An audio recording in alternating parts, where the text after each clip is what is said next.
All right, podcast listeners and Hustle Beachers. This is Kosher Deals with another episode of Hustle Beach. In this episode, I have my boy Juda Honickman. Met him back in the day in New York City promoting parties. Now he's living in Israel with his family in Jerusalem. He's awesome. He has so much interesting stuff to say. So tune in, subscribe, listen, stream, do it. People edit it. It's not like it doesn't just go up and everything. Yeah. What's up? What's up, everybody? It's Kosher Deals. You can maybe lean forward a little bit or something like that. It's kind of a little bit uncomfortable, but I don't know. I'm kind of new at it. Hey, so check it out. We are live from just Kosher Deals. Obviously, you know that because I probably sent you the link. We are with Hustle Beach. Welcome. Yeah. All right, Hustle Beach. Obviously, it's like Muscle Beach, right? But it's Hustle a little Beach. Different. Yeah, so we are live today from the Jerusalem WeWork. Yep, they have the holiest co-working space in the world here on King George Road. And I'm here with the one and only Juda Honickman. Yo. What's up, man? Hanging in, dude. Thanks. Yeah.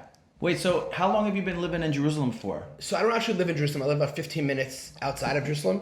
Okay. I've been living there for about 4.5 years or so. Okay. Before that, I was living in Jerusalem. Yeah. But, I wanted to get out of the city a little bit, some quiet time. Quiet life. Get out of the city. So you moved here. So you're from New York, right? Originally from New York. Cool. So you're from New York. You were like, what's your story? So now you're like 30-something. You were like hustling parties. Me and Judah met in like the Jewish music scene, which is, to me, if you don't even know that they exist, they do exist in some microcosm of New York City. And with Eris Safar, and it was with Shem Speed. Why Love Describe. Yeah, it was like that it was in the time of J-Dub. Like it was like after. Were you ever involved with J-Dub? I wasn't, but it was like that was like the thing, right?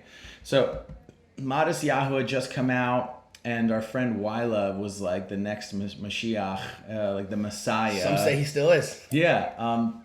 The Black Orthodox Jewish convert punk rock rapper. Love him. Next level, dude. And funny enough, his like graphic designer who was from Paris now lives in Jerusalem too. This dude Shmulik. But that was when we met, right? Like in 2008. Something in that ballpark, yeah. What? So it's been a minute. And when did you move to Israel? Moved to Israel about 6 years ago. 5.5, 6 years ago. 2013, 2012, something like that? Yeah. So you were one day thinking, all right, so I'm at work. I live in LA now. It's pretty, non-exclusive to religion out there. Pretty left, pretty, blue bubble. And then from Jersey, and you're from what, Long Island? From Long Island. Born and raised in New York. Lived on Long Island for my whole life until I lived here. Originally from Rockaway, which is not really Long Island. It's Queens. Yeah. And then Lawrence and Woodmere. So my last days in New York, my last years in New York were spent in Woodmere, Long Island. What did you grow up selling? You were like a hustler? Did you like did you shovel snow? Or? I was never into shoveling snow. I was more the kid like buying things at Costco and selling them to other kids in school, stuff like that. What'd you buy? Like bags of chips, lollipops, things like that. Oh, you sold candy. Candy and stuff like. You did sell candy though. I sold candy. Like these kids would like, they wouldn't have it, and I'd get them at Costco for like a couple bucks for a box instead of like $1 a piece. Oh yeah. I walk home and. Isn't that such a hustle when you see the kids and they're like, "Hey, would you like to support my basketball team?" And you're like, "Bro, you're like slinging outside a store." Yeah, this was definitely no basketball team. Yeah. This was support my pocket. Support my. I used to sell fireworks, so that's like this kind of like the theme. I did fireworks for a minute. Fireworks, yeah, man. Fireworks are like a little illegal. It was my first step into. Did you ever sell anything else? I sold a lot of things. Okay, cool. Sold a lot of different things. I incriminated myself. I mean, people know that I sold drugs, but first I sold fireworks, and I remember it was like I was such a fiend for like the fireworks, man. Like it's exciting. But it's exciting. You're not allowed to have it. It's loud, it's exciting. You're not allowed to have it. It's risque. And now what do you like? And so now you're like, so we met in the music scene that you were promoting parties. So what was how did you? So my story jumps a little bit all over the place. I'll give it to you in a nutshell. Grew up, like I said, Long Island. At about 20 years old, I ended up in rehab after many years of drug and alcohol use. Got sober, got out of rehab, was kind of looking for something to do. A friend of mine had just started this nightlife business, jumped into that. It's funny, sober out of rehab, getting into nightlife. But it's what I did, and I was good at it. I enjoyed it. It's kind of a thrill, right? Like being the man. Yeah, like I enjoyed the fun. I enjoyed the music, I enjoyed the scene, and I enjoyed it even more because I wasn't drinking. Like I was always that guy that I wasn't drunk at the party, so I was able to actually enjoy the music, go to DJs, go to shows, and actually enjoy it. Like you're like how tall are you? I don't know, 5. I don't know. You're like 5'5", 5'6". So Yeah. you're like the short guy at the club. Like if you ever see the short guy like On the tables. Yeah. No, because I was like imagine like the guy from Goodfellas who was like Joe Pesci. He's like a small like like the ladies kind of liked him, but he was kind of like a short guy. Definitely something like that. So I went from there and did that for a few years. While I was doing that, I was in school for marketing, business administration, things of that nature. At some point, I decided that what I really wanted to do was be in the addiction space, like really kind of like give back to the community a little bit and focus on that a little bit. So I dropped out of school and started volunteering at different addiction treatment centers and different drop-in centers, things like that. So I was doing that during the day and partying a little bit at night. Right. And then at some point, I kind of just realized that nightlife is not really what I wanted to do. I guess I was seeking some sort of... Were you making money like in that world? I was definitely making money, and it was enjoyable, and I was spending the money. How did it work? Like you're like, hey, you got to bring this many people for Judas list. You were like, did you have one of those things like something like that? Judas Yeah, list. it's Judas list. It was Fusion's list. At one point, it was Event Mastermind. My partner David Levine, he had a list as well, and we kind of just kept hustling, like bringing people to parties. Like if we weren't throwing parties, we were at other parties, meeting people to bring to our parties. Mm-hmm. So it's kind of like always a hustle, even when you weren't like throwing your own party. Right. So you had to be at parties all the time. Yeah, I hated it. I mean, like looking back, like now, I hate it. Mm-hmm. And it got really tiring after a while. The first year, 2 years was exciting. When he did bigger events, Tiestos and Armin van Buren's and things like that, it was exciting. It was fun. Like it's like that dance music. It's like in the New York nightlife scene. Does it exist outside of New York? I don't know. Definitely like does. I mean, it's like definitely Tiesto and Tiesto in Oklahoma City. It's like a different experience. Like New York is like part of New York. Yeah. So those events were more fun to me. The standard nightlife events got really boring. And after a while, I kind of just... Were you doing Jewish events, or it was like Jewish nightlife, or was it like regular nightlife? So a little bit of both. I was like kind of mixing the two up. My crowd, because of my background, was very Jewish. Yeah. But the events that I was doing weren't exclusively Jewish. So there's the matzah balls and the Hanukkah parties and what a hustle, the matzah ball. Who the hell ball. Is the guy that runs? Who invented that? I don't know who invented it. I was working with Nelly's List, Nelly Rosenking. Oh yeah. And that chevra, that crew out there. And those were fun. It was interesting. It was like this Jewish party. You know, the big one was like New Year's, because New Year's Eve. I mean, January 1st, nobody would go out because everyone went out December 31st. January 1st was like empty. Yeah. So we would do a lot of big Jewish parties on January 1st because Jews, it's not our New Year, right? Right. So we did a lot of big parties on January 1st, things like that, Jewish type parties.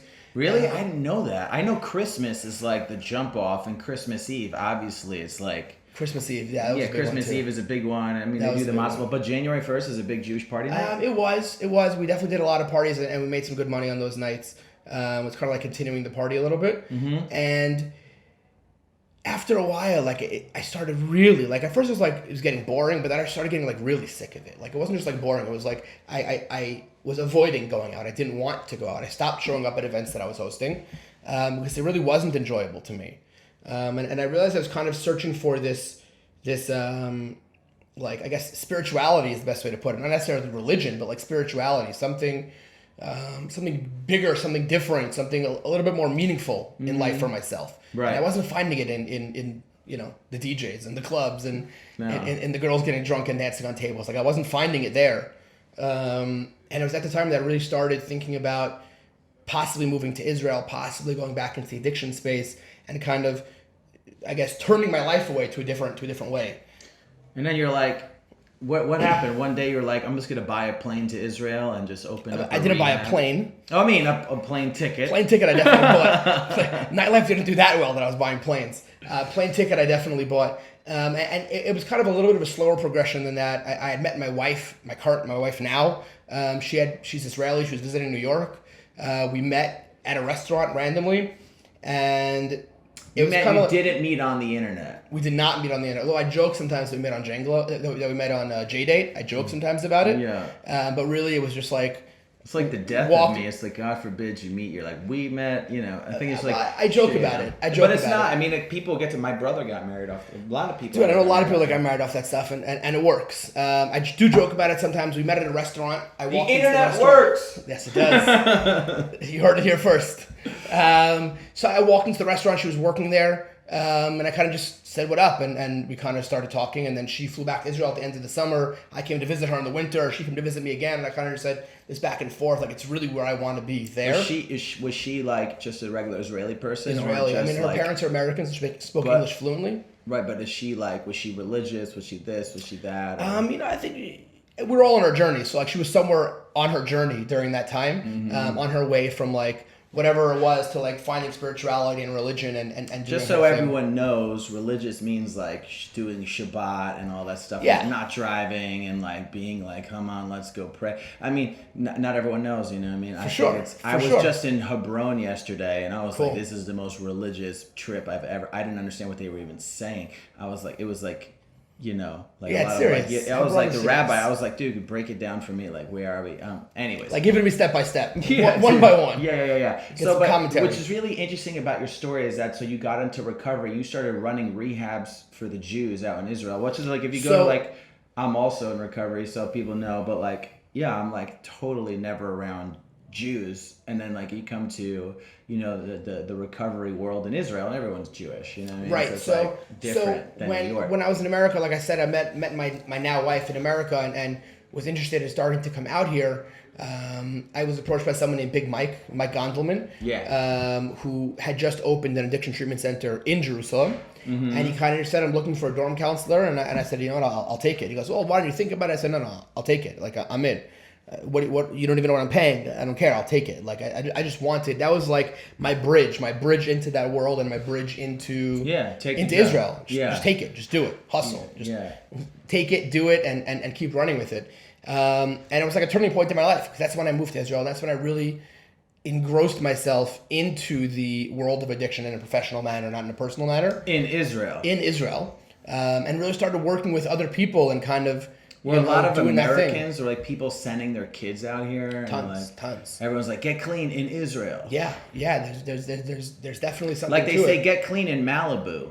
I'm a big proponent of opening a Christian rehab out here. Like that's what I want to do. Like get sober in Jerusalem. Get sober. Where Jesus walked. Yeah. Seriously, Jesus wasn't getting turned out like you guys. Come get clean here. He's turning his water into wine. You know what I'm saying? Yeah. We're gonna turn wine back into water for you guys. Oh my God. That's the move. That would be the move. Wow. That's exciting. Wow. A Christian rehab in Jerusalem. So you worked in the rehab, and now, and then you helped build up a lot of people to get clean in Israel, and you're sort of like the guy out here that gets people clean in that space, and then you totally switched, so that you went from living in Jerusalem to now living outside of Jerusalem, where like if anyone else would say, like you have the whole Airbnb thing. It's like people we're in the center of the Airbnb crisis. Yes. Really? So explain to me where you live and like why you live there. Is there any reason why? Because it's just cheaper, or is it just because? No. So I live in a village called Tekoa, which is, as they say, over the green line, in the center of the Airbnb crisis. Why isn't it a red line or a brown line? I think the green. I don't know. Maybe it's because it's like the desert. There's no green, so I just wanted to throw some green in there. It's really okay. Who knows? I have no idea. Okay. But I live right there because of a certain quality of life. The community that I live in, there's different types of communities in Israel. Where I live is called the Yishuv Me'ulav, which is like a mixed community, which means there's a lot of people that are in the community that are varying levels of religious in Judaism, and varying levels of not religious within their Judaism, and various levels of whatever it is that everyone's doing. And it's a community where everyone's just accepting of one another, whether they're religious, not religious, or keep kosher, don't keep kosher, or keep Sabbath, don't keep Sabbath, whatever it is. And I was kind of looking for that open-minded, accepting environment, because I went through my journey as well. Just because now I keep the Sabbath and I keep kosher and everything else, I don't look down upon anyone that doesn't. And I'm just kind of looking for that kind of environment. I also have family there, some aunt, uncles, some cousins there. Cool. Okay. So it definitely helped as moving to Israel, a landing point to have some family. Yeah. And my wife loved it, and it's a great community. We love it out there. It's beautiful. Our view from our back window I saw the view. It is it's pretty gorgeous. tight. The view of our porch is a mountain called Herodian, which is a palace, the fortress that King Herod built, however many thousands of years ago it was. The other day, my wife and I actually hiked up the mountain to go inside, kind of like explore around this palace. So how do you guys get more people? Is it like, are there people there trying to recruit people to live there and stuff? Or No, kind of like. So in the 80s, late 70s, early 80s, there was maybe, I would say, 20 people that lived there, that lived in the community. We're now at about 950 families. If you're averaging, let's say, 3.5, 4 people per family, you're talking about, a few thousand people that are living in the community now. We have we have a bakery, we have a restaurant, we have clinics. Like, it's a regular town. Yeah. Damn, dude. It's beautiful. Really It's beautiful. tight. I have to come check it out. Come check it out. And they have shows and everything. Yeah. You promote the nightlife over there. We have shows. Tonight there's a show. Oh, Fathers and Sons, a band called Fathers and Sons. Yeah. Really cool band. Some locals from the town over. Really talented individuals. The guitarist. It's like a real venue, like a proper venue with like stage it's a winery with stage monitors and lights, and they sell wine and beer, and there's a winery. I mean, a full proper winery out there. And sell tickets and whatever, the whole thing. Sell tickets, 25 shekel, about $6 tickets, something like that. The guitarist from the band is actually one of the guitarists from Genome. We spoke about Genome yesterday a little bit. So the guitarist of the band is one of the founding members of Genome. He started his own little band on the side kind of thing. Mm-hmm. And it's really cool. Like, really cool community life, really cool events, really cool quality of life. Like, it's just good people that live there. The people that live there are accepting people. It's a group of accepting people in one location. Okay. And now you're working for an American company and you're like selling tennis balls. Well, I'm definitely not selling tennis balls. You're not selling tennis balls, right? Hey, yeah, he's not selling tennis balls. It's just so funny how it gets like lost in translation. You're selling tennis ball launchers. So you went from nightlife to addiction, back to the high tech world, and that was kind of a transition as well. At some point, I recognized I had like another turning point in my life, and I recognized that when I had gotten married, that just because I felt that my passion in life and my goal in life was to work within the addiction community, it didn't mean that's what I have to do for a living. Right. So at some point, I kind of separated from the living and the living in the sense of like making my money doing that, mm-hmm. and just doing that. So I kind of took a step back and I said, I don't need to work here. I can volunteer here and I can spend my time here. There's a concept within the Jewish world of giving 10% of your money to charity, right? So I look at it the same way with my time. Like, my time is my most valuable asset, right? So I give 10% of my money to charity, and I give 10% of my time to charity as well, to kind of work within that community. So I'm still very actively involved in the addiction world. I serve on the board of 2 programs. When you were working in nightlife, were you giving your money to charity or no? If charity is like the local, restaurant or bar or limo driver, then sure. But if not, then no. Before this was all happening, when did you get sober? I got sober May 15th, 2006. That's a whole story in and of itself. Yeah. So before that, partying. Partying. Nonstop. It was just nonstop. Yeah, it was just a nonstop thing. Man, so like, I don't know. It's kind of really interesting how you came out here and you're like hustling this new life. You went from addiction to like nightlife to like recovery, and now you seem to be in like the family hustle. You're like, all right, let me get a stack job, and it's like, what is that like? Because you're like, I can't believe you're working for somebody. It doesn't seem like a kind of person that would work for somebody. So I have a partner in the business. I'm the CEO of the company. So you're always working for somebody, whether you're the CEO or whatever else. You're working for somebody. There's a board. There's somebody. There's a founder, a creator. You're always working for somebody. So the founder of the business that I work for kind of brought me on as a consultant. Then eventually, as the company grew, I moved into a CEO role where we're taking this product, creating it, launching it. No pun intended, launching it. Oh my God, it's funny. And trying to like innovate the tennis ball launcher market. People tell me all the time, like, that's something you're passionate about. You're passionate about tennis balls and tennis ball launchers, and I'm not the kind of guy that's passionate about sports. I thought you were the recovery guy that was getting people off heroin, and you're like, no, I'm going to sell tennis ball launchers. So to me, one is a means to an end for the other. Meaning, having a business and a solid salary and a stable income and a stable foundation gives me the ability to volunteer my time and spend my time doing what I love, which is working with people. I mean, you see right over here is a paper the new treatment center that we're opening in Israel. Yeah. So I'm always spending my time on both. Like I'm working actively on my family life, actively on my business, and actively on my passion. Yeah, what did it switch? You're like, is your wife like, hey, you need to like make more money, like go slinger. Go slinger. No, it's was not even like that. It's not even like that. Like my wife was happy with me doing whatever it was that I felt fulfilled in doing. And the reason I was able to find fulfillment in, I guess, a 9-to-5 job or a standard corporate job or anything like that was because to me, it's what helps me do what I love, which is helping other people. You know, whether it's taking up my money, giving charity to rehabs or organizations that do that, or volunteering my time as a board member, or volunteering my time to help fundraise for these organizations, or volunteering my time to talk to someone who's struggling, right? That's where my heart is. Like just the other day, I had a family call me that someone that was visiting them relapsed. She had taken some Suboxone and a bunch of other things, and she was in the bathroom. She was a mess. They had no idea what to do, and what a buzzkill, huh? In Israel, terrible. Like, oh God, terrible. You're supposed to come here for like the whole meaningful experience, and I feel like people come out here and are like, when I came out here originally, I think it was like when I was 22, I was like, I'm going to go from Sin City to the Holy Land, and I'm going to do a bunch of like drugs in Vegas, and then I'm going to get clean in Israel. It didn't work though. Right. It didn't, it was really interesting. And that was, I feel like that becomes a thing out here. It's like, I don't know. When I was in Hebron, I was like, okay, I was on this trip, and they have like 3 trips to Hebron, right? They have one, which is from the Abraham Hostel, which is like, the left one. Then they have the one that's like dual narrative. And then I had managed to get on one that was like from the Jewish mayor of Hebron, Yishai Fleischer. Oh, he's the greatest. Yeah. And I went there and I met him, and he was telling me that, there's 80% in the Arab side and 20% in the Jewish side. And even with the percentage of the Arab side is still within the Jewish side. So everywhere they go. And over there, it's kind of like, I'm just like looking at the juxtaposed hustles of like all these neighborhoods. And over there, I think it's,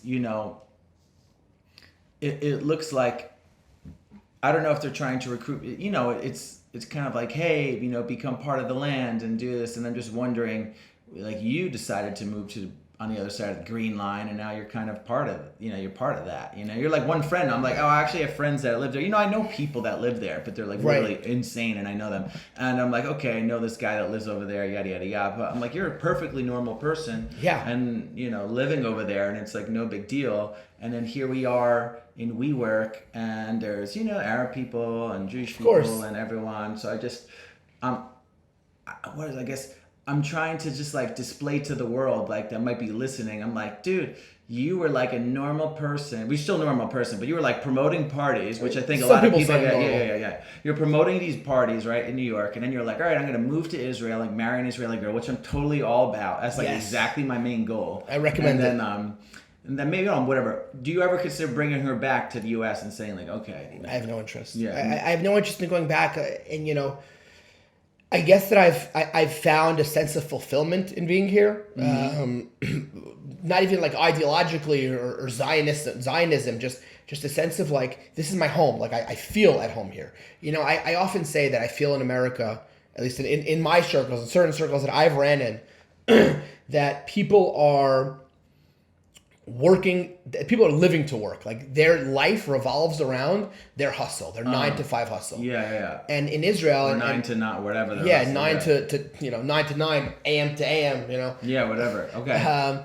And in Israel, I feel that people they work to live. They don't live to work.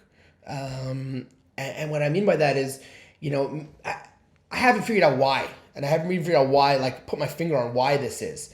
But, like, there's just this sense of, like, enjoyment that I find in Israel that I don't find in other places. The sense of, like, even the simple things. Like, Israelis, they love having barbecues all day, ala esh. They're having these barbecues, and, like, they enjoy life. Mm-hmm. We, as Israelis, enjoy life. We work towards enjoying our life. I found it for me. I don't know about for other people, you know? And do you think it's a little bit like, at least coming with like the other side of your life, like because you have the recovery hustle in you, and you're like, I think that's a little bit misunderstood in Israeli concept. Like, I don't know. You know what I mean? Yeah. Maybe out here, like building rehab, I think it's really cool that came, but now you have this regular job, and but you don't really seem to be like, at least from a distance, like I never knew. I'm like, oh wow, so you technically live in the West Bank. Yeah. Whatever this bank or that bank, Judea, Samaria, there's so many things to call it. Judea, Samaria, exactly. Over the green line. Over the green line. Over the green line. She has like 4 different names by the public. It's just like, so any way you want to define your story, which I feel like it's such a hustle, like the Middle East, because there's like 4 different stories for the entire Middle East told by a bunch of people who don't live here. A lot more than 4 different stories. And yeah, that's kind of, I was interviewed a few weeks ago by this big German publication. Someone told me it was like the New York Post of Germany. Like, so I'm like, I don't even know what that means. It's an Israeli thing to say. It's like, this is the Metallica of Israel. I don't know what that means. But, and they came and they contacted me to interview me. Right. And I asked them why and trying to understand like what angle they were coming with, and their angle, like when they responded to me, was super interesting. They said that we just want to show our readers that the side of Israel that they're reading about it's not really the only story. Like what they're reading about, what they're seeing about, whether it's in CNN or whatever that is in Germany, whatever it is, like that's not really the only story, and there really is another side to this. And the second I heard that, I was like, hell yeah, like I'm totally down.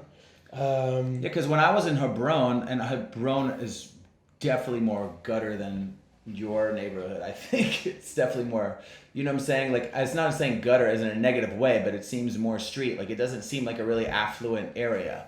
Can we both agree on this? Yeah. Yeah, for sure. Like, I saw, like, a coffee container with, like, 30 bullets in it or something like that. And there's a way more protection. Like, there's way more Israeli soldiers there than in your area, I assume. Is there any more you feel like than in like Hebron? Hebron seems to have like way more presence, right? Because I feel like they're also protecting like holy sites, and there's a whole another thing over there. Yeah. But I feel like ultimately all these places in like, and I just kind of bring it back to the hustle, is like everyone's kind of pitching their story of like what they need to do to get by. And your stuff is like you come from like a self-startup position, and now you're over here sort of like enjoying like a different narrative. And over there, like anywhere you go, like there's a West Bank narrative, there's a occupied territory narrative, there's a Judea and Samaria narrative, there's like a nightlife But yeah, narrative. but even within my community, there's a lot of different narratives. There's people on my block who, are either coming from the perspective that I have of they want to live in a mixed community. There's people who are coming from the super Zionist, this is our land aspect. There's people who are coming from, we're living in this area because we want to coexist with the Arabs from like so everyone, even on my block, there's different narratives. Everywhere you go in Israel, there's the joke about Jews, that you can be in a room with 4 Jews and there's 12 different opinions. You know what I mean? Like, it's just the name of the game. Like, right. Wherever you go in this country, there's going to be multiple narratives. Mm-hmm. My wife might even have a different narrative than I do. Right. Do you think people like, I don't know, I just find it interesting. Like, do you think like ultimately everyone wants to just make decent money and have a decent day? I think that was one thing I really connected with in Hebron is like, yeah, there's all the politics, but at the end of the day, people just kind of want to make money and have a normal life and just kind of take care of their family. Yeah. Like at the end of the day, it's like family. Let's take care of that. But that ties into what I said before, that we're not working to live. I mean, we're not living to work. We're working to live. Right. And the American way is like live to work, be on the internet, and then like hashtag. It's like, no, I can't be at my kid's birthday party. I need to, exactly. Yeah. And everyone's like just work. Yeah. And that's what I feel like. I'm like, oh, I could tour in America and do like 45 dates and 45 dates and 45 dates. And I'm like, why don't I just go enjoy living in Israel? And like, I don't know. Because like my thing is coming out. The reason why I think it's ill is that if I come out here, I don't know, your value kind of goes, all of a sudden everyone's interested in you because you've left like what we think our reality is forever, which is America. And there's like a whole globe, and now you're like doing work that you never thought you'd ever do in your life, and you're like dealing with China, and you know what I mean? Yeah. So when I left, my friends were like, "That's where you're living." Like sending pictures like the desert. That's where you're living. Sending pictures of camels, like you're living with camels. Like, no, I'm not living with camels, but like, I'm not living far from camels per se. But yeah, people were definitely like more eyes on me. Like, what's he doing now? Like, people ask me all the time. A big actually just posted on Facebook about it the other day. People kept asking me like, how the hell did you do it? Like, drug addict, this, that, religion, sobriety, recovery, parties, nightlife, this, rehabs, like the whole night. It's like, how? That's always the question I get is how. And I tell people all the time that there's one underlying rule to everything that I do. Everything that I do. I never underestimate my ability to figure it out. If I don't know something, I will figure it out. Right? I tell people all the time, you live in a world, I mean, look at just now Elon Musk. There's a freaking car in space right now, right? He launched a car into space, right? If that's possible, you could figure out how to open a rehab in Israel or how to create a tennis ball launcher Which or makes anything me else. like some guy I know that I stayed with in St. Louis, who like found me on like the food. Well, I played at this place called Foo Bar. Cool. Effed up beyond all recognition. Right.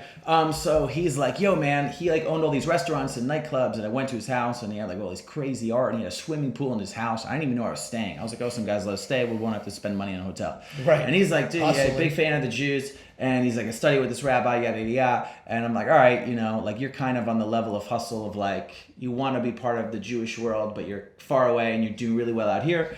But he's like, yeah, I would be interested to open a restaurant in Israel. Could you find out more info for me? And I'm like, dude, so I gotta talk to you about that. It's yeah, like, it's this hustle, really, dude. You got to just figure it out. Like if you have that mentality of like, you know, taking down the walls that are in front of you, like let's take a step back. If you have this like go-getter mentality, then you realize that the wall that exists in front of you isn't really a wall. Like it's not there to stop you. It's just an obstacle, right? You got to climb over it. Yeah. There's a lot of people I'm working with, someone I was doing some consulting work for just now. Quick question. When you drive, so just to explain about walls, so when you drive into your place, do you go past some sort of wall, West Bank? No, not where I am, no. No, just where you just go into the, okay. So I'm working with someone right now, and he kind of just said, oh, this is the last time I'm going to do something like this. And I said, you know, you got to think creatively. Like he was trying to launch an event production company. Mm-hmm. And you know, after that conversation of this, that's it. This event is not working. I'm done. After his first event, I kind of sat down with him and I said, here is X, Y, and Z, and different solutions, different things you can do to make sure that your next event is not like this. Wow, that's really creative. It's just not creative. It's just using my head. Like I'm not innovating. I'm just thinking. I'm just trying. Right? It's, you know, Damon John, Shark Tank, The Power of Broke. Right? Mm-hmm. You go with this mentality of like, I just have to succeed. Yeah. And if you come with the have to succeed mentality, you will succeed because there's nothing that's going to stop you. Yeah. Speaking of Shark Tank, big up to Neil Hoffman, who I interviewed on this podcast as well. Yeah. He is the creator of Mensch on the Bench. There you go. Mensch on the Bench. Did you know about Mensch on the Bench? I've heard it. I've seen it. Actually, the episode. The Jewish dolls, you know. Yeah, there was one Jewish guy that was on Shark Tank that passed away, and he created I think it was Soundbender. It was this little piece that like clipped onto the bottom of your iPad or iPhone, mm-hmm. and it was kind of like a little cup, if you can imagine, and it kind of like bent the sound. So the sound would be facing at you instead of facing down. Oh, right? Like if you're holding your iPhone, the speakers are under. So this kind of like bent the sound so it came at you. I know. We're recording on iPhones and all kinds of things. That's it. I'm just like wanting to think, there's so much to ask you. But okay, so this is Judah Honickman, and you went from Long Island, New York to nightclub life to working in rehabs to living beyond the green line and marrying some chick, getting some kids, and volunteering and giving money to charity. And you know what? It's not a bad gig. It's not a bad gig. And you know, I was watching an interview the other day of Nas Daily and Hill Fold. Hill Fold. So Hill asked him a question. I forgot what it was, and Nas answered by saying that his goal, his 5-year goal, is to be financially free, or financially. I forgot the word that he used, but the end result is what he was looking to do was to have enough finances, not to necessarily drive Ferraris and Lamborghinis and own 10 houses, to be able to pursue the things that he wants to pursue in this world and make a difference in the areas that he wants to make a difference in. Right. And I think that summed up my goal perfectly. He creates so much great content in Israel, Bethlehem, Palestine, whatever. Mark Zuckerberg said he's the number 1 content creator on Facebook. Dude, he's number 1. He's awesome. I love that. Killer. Love that. And if you're listening and you're not commenting on Nas Daily's thing, I was talking about free advertisement, and I'm like helping this one dude from this company. I was telling you about koshershirts.com. Big up to my boy Abe and Andy Berman. It's like and Gary Vaynerchuk talks about it all the time. It's like there's this 2 community cents. out there, and all you gotta do is just jump in it, dude. Like just jump on Gary in. Vee said it's Because called when the you were doing, when you strategy. were promoting parties in New York, you were passing out flyers and things. It wasn't like all Facebook. Some of it, text messages, like SMS messages. There was no SMS, WhatsApp. Blackberries, dude. BBMs. There was no BBMs. WhatsApp groups. There was no WhatsApp groups back then. No. But you got to adapt to it, you know. So Yes. now we're like, I still Talking about believe Gary in- Vee, innovate or die. He always says, innovate or die, That's right? it, man. Innovate or die. I love it, dude. Well, listen, I love you as a human being. I'm Thank happy you, that brother. you're here. I'm happy that we're in WeWork. We're having such a good time in Israel. In You guys Jerusalem. should- in Jerusalem, in the holiest WeWork in the world. That's it. This is Hustle Beach. We figured out your first hustle was selling candy. And here you are, man. I sold candy. I sold cemetery plots. I shoveled snow. I love hustling. And the most important takeaway from this podcast: never underestimate your ability to figure it out. Yeah, Don't so- let shit get you down. That's so great. Keep That's trucking. such a good bar. Dude. Keep trucking. Let's figure it out. It would be a great name for a song or album or something. Do it and shout me out in it. All right, listen. So and just plug. What's any of your websites you want to Sure. plug? Real quick? Slingerbag.com. At Slingerbag on Twitter. At Slingerbag on Facebook. And Juda Honickman. Look And me up. can we just they could check out the Kickstarter results like just so they Sure. raised $1 million Via $1 million Kickstarter and on Indiegogo. Kickstarters. Yeah. I forgot to say that you raised $1 million. It's not the first time I did it either. I love it, dude. The second came in, I did $1 million then. I'm sorry, Judah Honickman, Yehuda Honickman, out here in Jerusalem. We work. Big up We Work. Thank you guys. Thank you to all the people listening. My name's Kosha Dills, at Kosha Dills, KOSHADILLZ, Facebook, Instagram, Twitter. And yeah, man, it's been a pleasure. See y'all later.